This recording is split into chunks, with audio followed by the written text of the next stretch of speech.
이번 영상은 저희 예전에 한번 분석한 적 있던 코아스템 캐몬 이번 주에 그 임상 발표하고 계속 하한가가 연속되고 있는데, 일단 임상은 실패한 거고 향후 시나리오별로 어떤 대응 전략이 있을까 한번 살펴보는 것도 의미가 있을 것 같아서 이 부분 한번 살펴보겠습니다. 일단 저희가 예전에 분석을 해본 이유는 성공하기만 하면은 굉장히 매력적인 시총 구간에 있었던 종목이었기 때문입니다. 그래서 이 기업의 내러티브를 잠깐만 보면은 일단 루게릭병 치료제를 만드는 회사인데 이상 결과가 일단 굉장히 좋았죠. 그리고 그 좋았던 이상 결과를 토대로 한국식약처의 조건부 승인을 받아서 2014년부터 한양대학교 병원에서 루게릭병 환자들에게 실제 치료제로 사용되던 의약품이었습니다. 그래서 그 의약품을 가지고 이번에 이제 글로벌 3상을 시도를 했던 건데 결과는 실패를 했죠. 그래서 보면은 지금 P값이 1차 지표들에 대해서 P값이 0.118, 0.339로 통계적으로 유의하지 않았습니다. 요 임상의 내용은 요 코아스템 캐몬의 약을 투약한 군과 투약하지 않은 군에 대해서 6개월과 12개월 시점에 조인트 랭크 스코어라는 1차 데이터를 보는 임상이었습니다.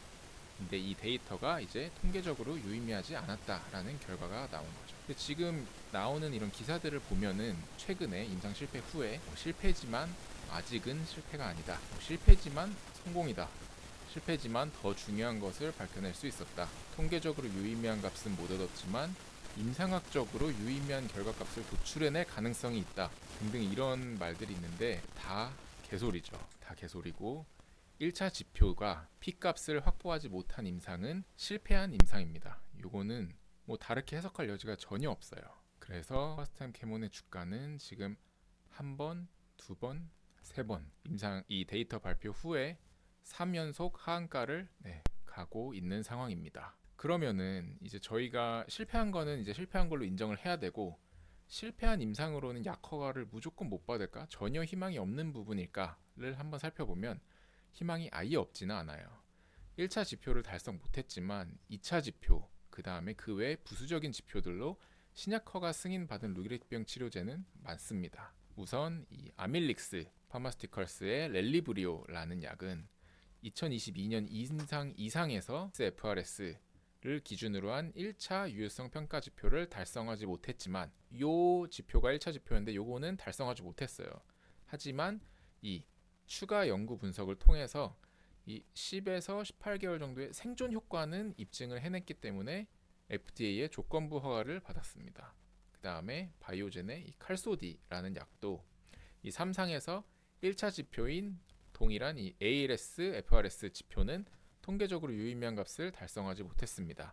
근데 다만 2차 평가 변수였던 이런 뇌척수액의 SOD 단백질량 감소, 뭐 요런 손상 지표인 요런 것들의 수치 감소 등의 효과를 내세워서 23년에 신약으로 허가가 됐습니다. 그러니까 그러면은 일단 이 두 임상도 1차 지표를 둘 다 달성하지 못했는데 왜 실패한 임상으로 승인을 해줬냐? 일단 루게릭병 자체가 증상 발현 후에 이 3년에서 5년 안에 사망할 정도로 굉장히 치명적인 질병인데 반해 이 기존 약물은 증상 완화 효과가 미미하고 그 다음에 수명 연장 효과가 미미해서 이 환자들의 미충족 수요가 높기 때문에 1차 지표는 달성하지 못해도 최소한 요런 효과는 있으니까 승인을 해주자 라는 컨셉으로 이제 승인을 해준 거죠. 그러면은 이 부분이 바로 이제 코아스템도 희망을 가져볼 수 있는 부분입니다. 그래서 이 김경숙 코아스템 캐몬 창립자죠, 연구소장은 이 인터뷰에서 뉴로나탈, 그러니까 이 코아스템의 약입니다. 이번에 이 뉴로나탈 임상 3상은 JRS를 평가 지표로 삼아서 루게릭병 임상을 진행한 첫 사례로 어려움이 있었다.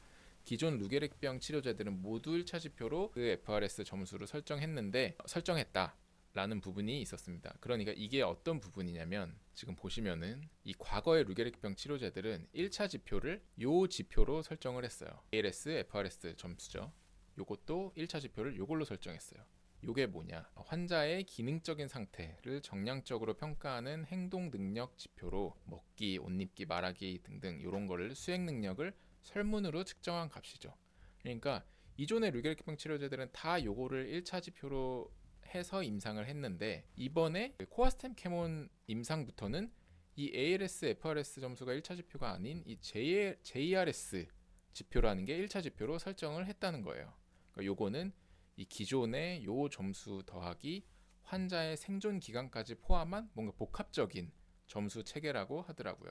근데 요거를 코아스템 캐몬이 요걸 하고 싶어서 한 게 아니라 FDA 측에서 새로 바뀐 가이드라인에 따라서 코아스템 캐몬이 임상 3상을 시작할 시점부터는 뇌질환에 대해서는 요게 아니라 요거를 1차 지표로 해서 임상을 해라 라는 뭐 그런 가이드라인이 있었다고 해요. 그래서 어쩔 수 없이 요 지표로 임상을 한 첫 번째 사례가 됐다고 합니다. 근데 이제 코아스템 캐몬은 억울할 수 있죠. 왜냐면 얘네는 임상 2상 때 FRS 점수가 굉장히 잘 나왔거든요. 임상적으로도 통계적으로도 다 유의미하게. 그러니까 이상에서는 대조군과 시험 간의 차이가 뚜렷했어요.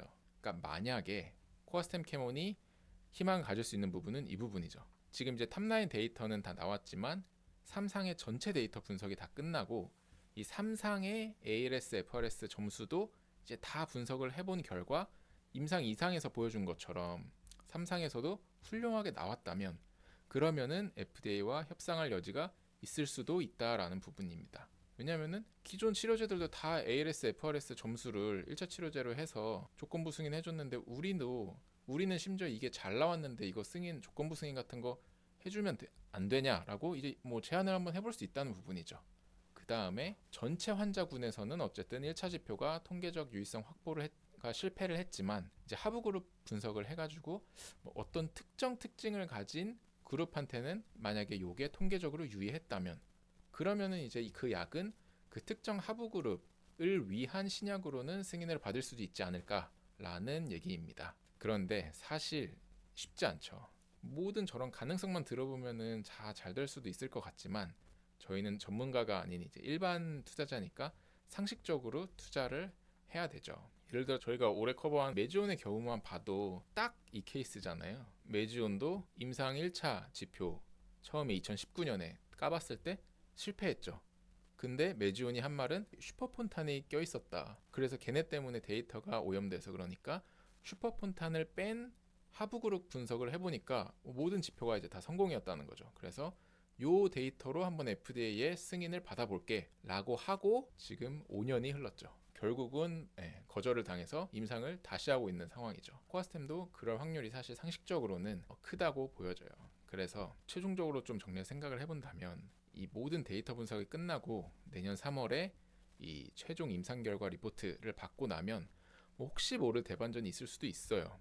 앞에서 말한 이런 부분들이죠. 근데 사실 이건 가능성일 뿐이고 이거를 메인 투자 아이디어로 해서 뭔가 지금 이 시점에 투자의 비중을 싣기에는 사실 위험하다고 생각이 됩니다. 그래서 임상은 이미 실패를 한 거고 실패한 건 인정할 건 인정해야 되고 많은 부분은 뭐 정리를 하는 게 사실 일반적인 투자 판단이 될 것 같아요. 하지만 뭐 이런 정도의 가능성도 있으니까 그거는 각자의 판단 하에 일정 비중 정도는 뭐 남겨놓을 수도 있겠다라는 정도로 생각을 하고 있습니다. 근데 이게 뭐 이렇게 지표가 바뀌었지만 뭐 여기서 이렇게 바뀌었다고 하는데 그러니까 이 차이가 저는 뭐 그렇게 큰지는 모르겠어요. 변별력이 아예 뭐 판이하게 바뀌는 그런 느낌은 아니고 어차피 그러니까 이 연장선 아닌가요? 그러니까 일상생활 수행 능력 플러스 환자의 생존 기간. 그러니까 이게 애초에 이 약의 목표인 거잖아요. 뉴로나탈의 목표가 더 오래 더 건강하게 살 수 있게 해주는 거잖아요. 그렇죠. 그러니까 무슨 약에 새로운 목표를 부여해 준 게 아니고 그냥 그 원래 약의 목표를 더 잘 평가하겠다는 거잖아요. 그렇죠. 근데 사실 조금 엄격하게 보이길 수는 있죠. 예를 들어, 이건 그냥 제 생각인데 환자의 생존 기간은 드라마틱하게 늘려주지 못하지만 환자의 일상생활 수행 능력을 엄청 올려주는 약이 있었다라고 하면은 그 약은 과거 기준으로는 승인이 됐겠죠. 근데 다만 지금 기준으로는 그 약도 승인을 못 받을 확률이 있겠죠. 그러니까 그게 이 생존 기간을 얼마로 설정했냐가 중요하겠지만 FDA에서 합리적으로 했을 것 같기 때문에 이 기준이 달라서 뭐 어쩌고 저쩌고 그 기준이 이 임상 제출하기 전에 바뀌었고 그게 다 공지가 되었기 때문에 그렇죠. 어차피 이 기준으로 임상을 넣은 거잖아요. 그렇죠. 그러니까 뭐 과거 지표로 했을 땐 되는데 뭐 어쩌고 저쩌고 하는 거는 막 그걸 임상 발표 전에 얘기했으면 모르겠는데 그렇죠. 임상 그 전에는 우리 문제 없습니다 하다가 다 끝나고 나서 안 되니까 맞아요. 이 지표가 이렇게 됐기 때문에 이렇게 됐어요라고 말하는 거는 솔직히 납득하기가 쉽지는 않다는 인상이거든요. 동감이에요. 예. 그래서 저도 그게 사실 메인 아이디어긴 합니다. 그러니까 FDA한테 얘기는 해볼 수 있겠죠. 아니 이전의 약들은 다 ALS, FRS 점수 하나 가지고 지금 조건부 승인을 해줬는데 심지어 그거를 달성하지 못한 회사들도 승인을 해줬는데 우리도 만약에 임상 3상에서 요 점수가 잘 나왔다면은 기존 약들이랑 똑같은 기준을 두고 보면은 우리는 오히려 더 괜찮은 약 아니냐라고 한번 비벼보겠다는 건데 사실 그게 잘 통할지는 잘 모르겠습니다. 그러니까 뭐 정 FDA에서 기준을 바꾼 이유가 있을 거잖아요. 그렇죠. 어떤 이유에 의해서 바꿨는데 우리는 그 이전 지표를 평가해 주세요. 이거는 뭐 물론 특정 경우에서 그러니까 이 약이 없으면 당장 환자들이 죽어 나간다거나 그런 비상 상황이 아니면 그렇죠. 이제 근데 받아들인다는 게 FDA 권위가 깎인다는 거잖아요. 맞습니다. 동감입니다. 근데 다만 이제 회사가 얘기하는 부분이 이거죠. 이 약은 그런 정도의 비상 상황에 해당하는 약이다. 치료제가 없다. 근데 여기도 지금 딱 이 문장에도 그마저도 수명 연장 효과가 낮다. 그래, 수명 연장 효과 없으니까 이제 수명 연장 효과까지 종합해서 평가할 게가 FDA에서 내놓은 새로운 기준이고 그거를 달성을 못했다는 거잖아요. 그렇죠. 그러니까 이 말을 할 수가 없는 거예요. 제가 봤을 때는 이 약도 수명 연장 효과가 없다는 거잖아요, 지금. 그렇게 나왔다는 네. 거죠. 그러니까 저는 최대한 보수적으로 리스크에 집중해서 이제 얘기를 하다 보니까 그런 건데. 맞습니다. 사실 저도 큰 틀에서는 같은 생각이긴 해요. 이미 조금 어려워지지 않았나라고 생각을 합니다. 사실. 근데 뭐 기적같이 뭐 잘 되었으면 좋겠다고 생각을 해요. 그렇죠. 그러니까 지금 하시는 거는 그 닥터 스트레인지가 이렇게 고개 흔들어가면서 단 하나의 가능성을 찾는 그런 그렇죠. 과정이신 거죠. 네, 어쨌든 똑같이 저희는 사실 매준 올해 투자하고 있는 입장에서 같은 희귀질환 신약 개발을 하고 있는 이 바이오텍의 입장에서 그건 잘 됐으면 하는 생각인데 그렇습니다. 그래서 어쨌든 약에 대한 이 승인 가능성은 뭐 각자 이제 판단을 해봐야 될 것 같아요. 향후에 최종 데이터들이 다 오픈되고 추가 분석까지 다 나온 후에 이제 추가적으로 판단을 해야 되겠지만 확실히 어려워지긴 했다. 이거 인정할 건 인정해야 된다. 라는 부분이고 하지만 지금 뭐 마냥 지금 계속 하한가 행진을 이어가고 있는데 이게 뭐 끝도 없이 계속 빠지거나 상장 폐지가 될 그럴 회사는 아닌 게 저희가 맨 처음에 이 회사를 분석할 때 봤지만 이 회사는 신약 개발하는 사업부와 비임상 CRO 하는 기업이 합병됨으로써 만들어진 회사잖아요.